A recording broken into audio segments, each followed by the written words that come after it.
What's up, Todd? Hey, Tripp, how are you, man? Oh, well, anytime I get to see your face, it gets better. I was wanting to chime in. Elgin doesn't have cooties. I just saw him. I know the pretzel sticks eventually work.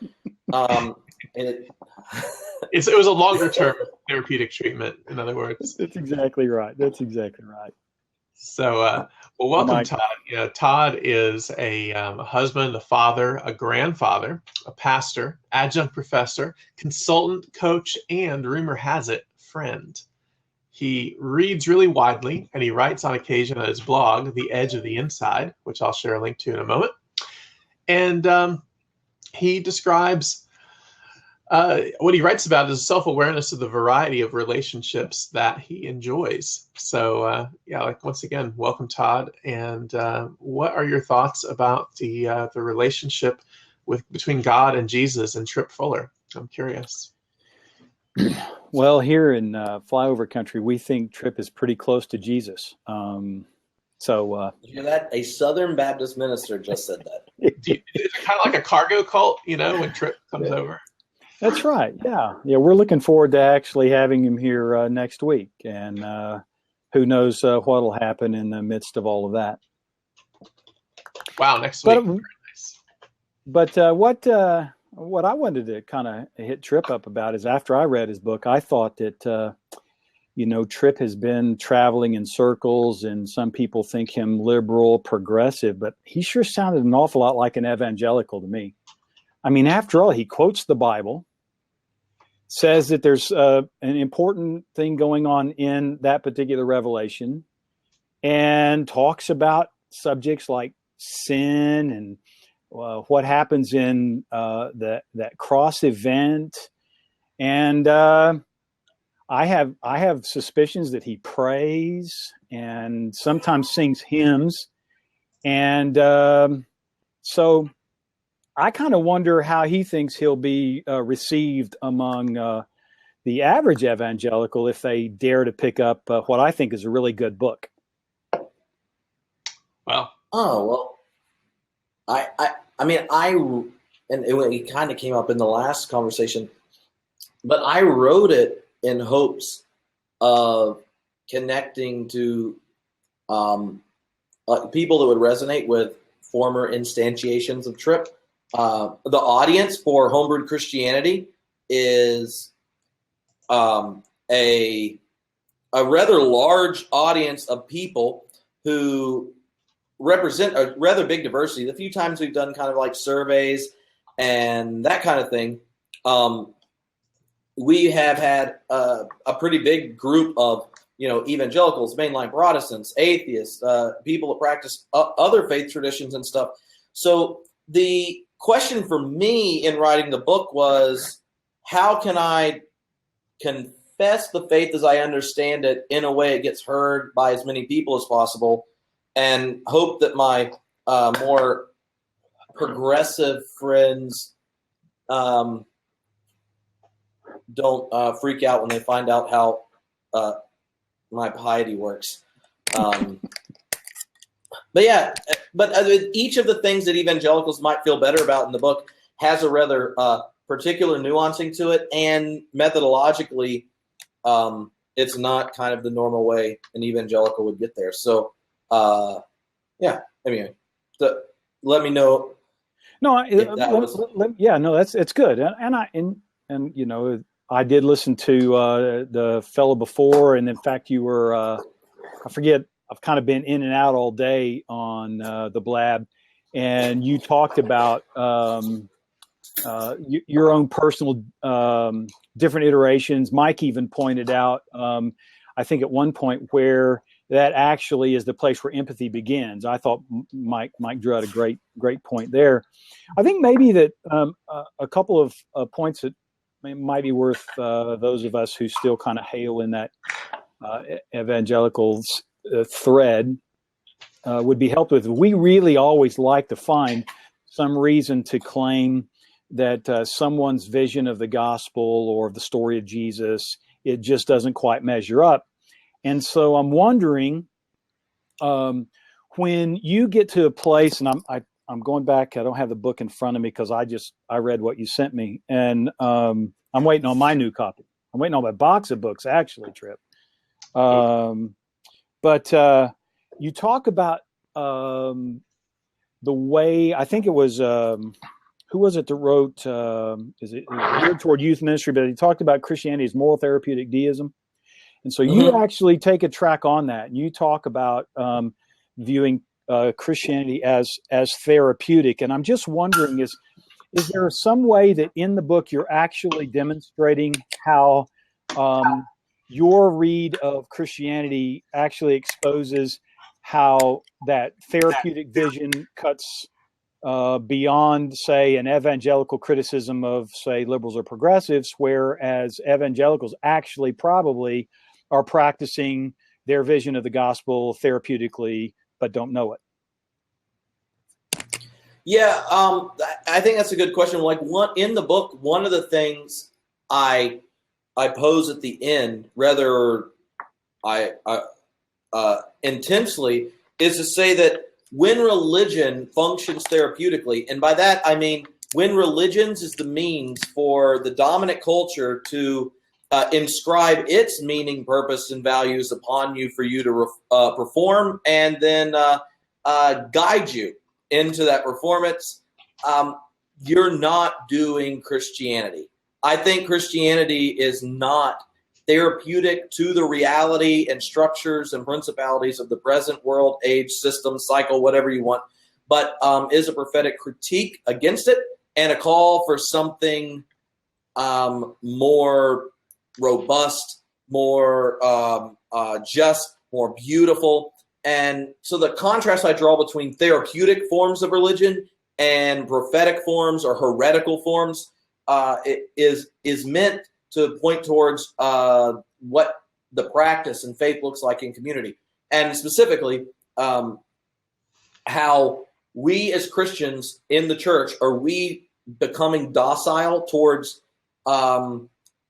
demanding a more just economic system for the poor in the world? Are we becoming turned away from recognizing the ecological collapse that's impending? Or is the church the place that turns us towards the crosses of our present history, demanding an account that to come from our living, our voice, our power, our influence? And so in that sense, at the end, when I talk about this skeptical believer or believing skepticism, I think one of the most important activities of discipleship is learning that your identity is not given by the reigning system of the day. And that when we say Jesus is Lord, it is a threat to our role in any domination system, economic, familial, political, and what the world needs, recognizing that the present system itself is killing the world, the poor, the planet, are heretics to the reigning political theology of the day. And I hope that the church recognizes it's in the vocation of being heretical to the domination system of a given time, day, and that kind of thing. Yeah, and of course, the minute you trot out heretic, evangelicals kind of go, they bristle. In other words, because we're always looking for heretics. And so kind of what you point out is really helpful. And I'm just wondering, what I find difficult to communicate to evangelicals is when you use this phrase, and I know where you get it just because I've been listening to you for a while, but you use the phrase the as is, as things are. What's another metaphor or analogy that you would find helpful as a shorthand for the same thing? But if someone hadn't read a lot of political theology, or they haven't read, you read some of those that you would maybe recommend reading, which I think might be a good plug for you at this particular point, to tell some evangelicals it's okay to read outside of certain publishers. Yeah, and I mean, I guess for those that haven't read the book, when I talk about the as-is structure of the day and the will be, that's the eschatological appropriation of kind of the politics of eschatology. As the way the system reality is structured now is the world as it is. And the eschatological shaped Christology insists upon a very different world. The to be, the will be, the to come, there's lots of different ways of getting at it. But it's one that looks at actuality as it is and then prophetically insists upon new possibilities with greater beauty, truth, goodness, and such attached to it. And one of the ways, there are two ways I've gone about explaining it. One is take the same language, but begin with your own self-understanding. A lot of us have as-is understandings of ourselves. So we assume I will always have the same insecurities, addictions, brokenness, and now you need to all learn to get on the same page with me because I'm never going to learn to deal with my temper. I'm never going to learn to develop a form of confidence, never going to this, and this. We have as-is structures where we decide living is becoming comfortable with shallowness, brokenness, woundedness, when there is greater depth, reconciliation, and wholeness possible. It happens in our own lives with ourselves. It happens with our families. How many families that theoretically are egalitarian, because this is what was modeled for them, and now this is what they do, have practical patriarchy between partners? There's plenty, because you kind of do what you learn to do, and that's the world you were handed, and you perform the world you're handed, and you might slightly modify it or whatever. But this is the world as it is, so now we kind of try to get a vibe within it. I think the beauty of the gospel is that God says that's not all. And in the judgment is also the grace and the inbreaking of new possibilities.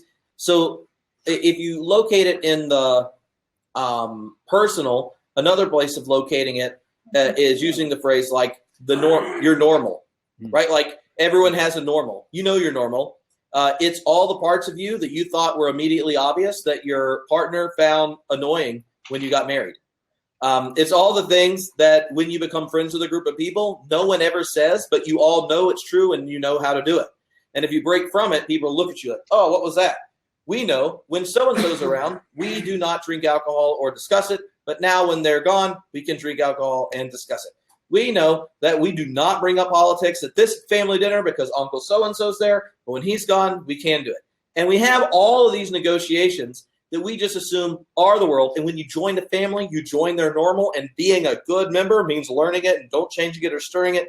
We all have normals. And I think that that's another way of bringing apart this as is. So can we imagine part of our normal that is actually death dealing? It actually minimizes and pulls apart potential beauty and goodness that is right there in our lives. And what I'm arguing is that the eschatological shape of the Christian faith says that we have a future as individuals, as communities, as families, as political, and even on a planetary future that insists that the future we have right now is not the final destination. The patterns we have right now are not the best we can do. And so eschatology is is making theology auto-deconstructive. Right? To be eschatological is to be constantly deconstructive of whatever you're inheriting, articulating for the present. So it sounds like the invitation is to subvert the norm. Yo! All right, Nice. well, we are past time. Todd, do you have a last word here? No, hey, Mike, thanks for the invitation, Tripp. Look forward to seeing you. We'll have a great time when you're here, man. Oh, yeah, well, if you are an Oklahoman, I'm preaching at Todd's church on November 1st. On the 2nd at Tapworks in Oklahoma City, we're doing like a book release party, and Greg Horton was going to skewer me. And then the next night in Tulsa with our friends from Phillips Theological Seminary. And then after that, Jack Cavuto and I are doing a one-day Theology Inner Boot Camp in Springfield, Missouri. And then there's Subvert the Norm. And then I'm going to Fayetteville, Arkansas, and preaching 3 services in a row, which will be nothing compared to this 5 hours.